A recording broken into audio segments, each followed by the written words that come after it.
Good morning, my dear students. I hope you all are waiting for the next story of this chapter. Unit 5, Wet in the Forest. So now today I am going to continue the chapter from the paragraph number 7. Okay children? Okay. After some discussion, we had a bright idea. कुछ हम लोगों ने discussion किया, फिर हमें एक बहुत ही अच्छा ब्राइट आइडिया आया. If we first chased the herd away, the injured animal would surely lag behind the fleeing herd.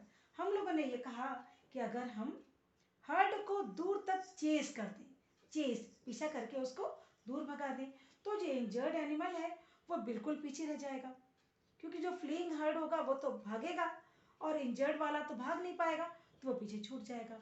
Explaining our plan we asked the assembled villagers. हमने अपना प्लान समझाया, फिर हमने जो विलेजर्स इकट्ठा हुए थे उनसे पूछा if they would be able to chase the herd away from the spot, कि क्या वो हर्ड को उस जगह से दूर कर सकते हैं. And within a few minutes, और कुछ ही मिनटों में the chase started, chasing start हो गई. We could hear the herd crashing through the forest. हम सुन रहे थे कि हर्ड जो थे क्रैश करते हुए, ट्रीज से टकराते हुए, एक दूसरे को धक्का देते हुए, फॉरेस्ट में से होते हुए दूर कहीं दूर भाग रहे थे. The chasing party shouting, chasing party shout कर रही थी.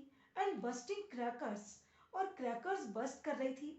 Till the sound died away in the distance, जब तक कि जो हर्ड थे उनका साउंड दूर, बहुत दूर नहीं चला गया और उनका साउंड आना बंद नहीं हुआ, तब तक वो शाउटिंग और क्रैकर को बस्टिंग करते रहे. Okay, next our next plan, paragraph number 8. Our next plan of action was to ask the enthusiastic villagers for help to locate our patient. अब हमारा अगला ये एक्शन था कि हम जो एंथुसियास्टिक के विलेजर्स थे, उत्साह से भरे हुए जो विलेजर थे, उनसे कहें कि वो हमारी हेल्प करें हमारे पेशेंट को एक जगह लोकेट करने में. कौन patient? Yes, injured elephant. After about half an hour or so, two boys came running up and told us that they had found the elephant standing alone in one corner of the forest. आधे घंटे के बाद ही to boys जो थे वो दौड़ते हुए आए और उन्होंने हमसे बताया कि उन्होंने एलिफेंट्स को ढूंढ निकाला है. वो फॉरेस्ट के एक कोने में अकेला खड़ा है. नाउ क्या हुआ? वी सेट ऑफ, हम चल पड़े. For the spot in are jeep, अपनी जीप में बैठ करके उस स्पॉट के लिए चल पड़े. हमारे साथ कौन थे? With our two young friends as guides. हमारे साथ टू यंग फ्रेंड्स थे जो कि एज अ गाइड हमारी हेल्प कर रहे थे. Another 10 minutes and we were there. 10 minutes और बीते और हम वहाँ पहुँच गए. The tusker was standing on a slight elevation just across a depression created by a dry nalah. Tusker मतलब कौन बच्चों? एलिफेंट. वो जो इंजर्ड एलिफेंट था ना, वो एक उठी हुई एक एलिवेशन, मतलब कि कह सकते हैं कोई ड्राई सूखा हुआ नाला हो या ड्राई री स्ट्रीम हो, सूखी हुई कोई नदी टाइप की हो छोटी सी, तो उसका कुछ एरिया उठ जाता है, तो उस एलिवेटेड एरिया पे वो खड़ा हुआ था. Paragraph number 10. Subrata was asked to prepare his series. Subrata से कहा गया कि वो अपनी सीरीज तैयार करे. His experience so far had been limited to tranquillising mostly langurs. उसका जो एक्सपीरियंस था उसने केवल लंगूर्स को ही अनकॉन्शियस किया था. Where time was not of the essence, जहाँ पे कोई भी टाइम की कोई भी श्योरिटी नहीं होती. अच्छा, मतलब टाइम कोई इम्पोर्टेंस नहीं रखता कि कितने टाइम में लंगूर्स को कॉन्शियस हो जाएंगे, ऐसा कुछ नहीं था. यहाँ तो एलिफेंट था इतना बड़ा, तो उसको अनकॉन्शियस करने का उससे कोई भी एक्सपीरियंस नहीं था. He had therefore not thought of keeping the series ready. इसलिए उसने सीरीज को तैयार नहीं किया. showing admirable calm, और बिल्कुल वो काम, बहुत ही ज़्यादा शांति से खड़ा हुआ था. He spread a cloth on the ground. उसने जमीन पर एक कपड़ा बिछा दिया.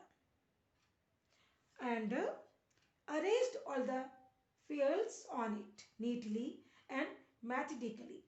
और उसके ऊपर उसने अपनी सारी चीज़ें जो भी वो लाया था, अपने कह सकते हैं जो भी उसका ग्लास यानी कि मेडिसिन की जो भी उसकी ग्लास थे, बॉटल्स थी, जो उसके पास बैंडेज था, सीरीज थी, जो भी मेडिकल का उसके पास आइटम्स थे, वो सारे उसने उस क्लोथ पर सजा दिए. Taking all the time in the word, खूब टाइम लिया उसने कि उसके पास टाइम ही टाइम है. उसने पूरा वहाँ पे दुकान लगा ली अपनी प्रकार से. अब देखिएगा, taking care not to aggravate him in any way, we urged Subrata in hoarse whisper to Hari. तो हमने सोचा कि इसको हम गुस्सा तो ना दिलाएं, यही तो मेन है, इसको ही तो उसको अनकॉन्शियस करना है, तो उसको हमने गुस्सा नहीं दिलाया. उससे हमने अर्ज किया, अर्ज मतलब रिक्वेस्ट करी कि सुब्रता भाई जरा, इन होर्स विस्पर यानी कि उसके गान में हमने थोड़ा होर्सली बोला. मतलब होर्स मीन्स थोड़ा सा हमने उसको कह सकते हैं कि थोड़ा गुस्से से नहीं बोला, थोड़ा सा मतलब रफ आवाज में बोला कि क्या करें कि वो उसको जरा जल्दी से उसको अनकॉन्शियस करने वाला काम करे, उसको सिरिंज, उसको injection they. By that time a small crowd had gathered behind us. इस समय तक एक छोटी सी भीड़ आ गई हमारे सामने, पीछे आ गई हमारे, ready with the battery of advice. सबके पास कोई ना कोई एडवाइस थी, यानी कि वैसे भी हमारी कंट्री में एडवाइस देने वाले बहुत हैं. एडवाइस एक मांगो 10 लोग एडवाइस दे देंगे आपको. तो यहाँ पर भी सारे जो विलेजर्स से आ गए अपनी अपनी एडवाइस लेकर के. तो भाई क्या हुआ, by the time Subrato was ready, अब जब सुब्रतो तैयार हुआ, the frightened elephant had begun to move. वो जो एलिफेंट जो कि डरा हुआ पड़ा हुआ था, वो हिलने लग गया, खड़ा हुआ था मतलब वो हिलने लगा. लिम्पिंग विजिबली, और वो बिल्कुल क्लियर था कि वो लिम्पिंग कर रहा था, एक पैर से वो थोड़ा सा चल नहीं पा रहा था. टू मेनी साल pools intervened between us and the animal for an accurate hit. अब वो जो एनिमल जहाँ पे था वहाँ तक, वहाँ और हमारे बीच में बहुत सारे साल, साल मतलब अ काइंड ऑफ ट्री, ठीक है, बहुत सारे साल के ट्रीज थे जिसके कि पोल दिख रहे थे, वो हमारे बीच में थे. और एनिमल जो था हमारे बिल्कुल था एक्यूरेट हिट, यानी कि वो चाहता था हम पर वो हमला भी कर सकता था. सुब्रता वेंट फॉरवर्ड स्लोली, लेकिन सुब्रता जो थी वो धीरे धीरे आगे बढ़ी. विद इस डार्ट गन, अपनी डार्ट गन के साथ. बच्चों डार्ट गन क्या होता है? डार्ट गन एक गन होती है जिसमें कि उसके जो उसमें एरो होता है जिसमें कि मेडिसिन होती है, वो लेकर के चली. And I follow to provide moral support and advice. मैं भी उनके पीछे पीछे चला कि उनको मैं मॉरल सपोर्ट दे दूंगा, यानी कि मैं कुछ कर तो पाऊंगा नहीं, लेकिन उनको मैं थोड़ा सा उनको दिलासा दूंगा, हाँ भाई आगे बढ़ो, हाँ भाई आगे बढ़ो, उसको शूट करो. तो शूट करने पे मरेगा नहीं वो, लेकिन वो उसको मेडिसिन का जो मेडिसिन लग जाएगी तो वो अनकॉन्शियस हो जाएगा. Okay children, I think it is over for today.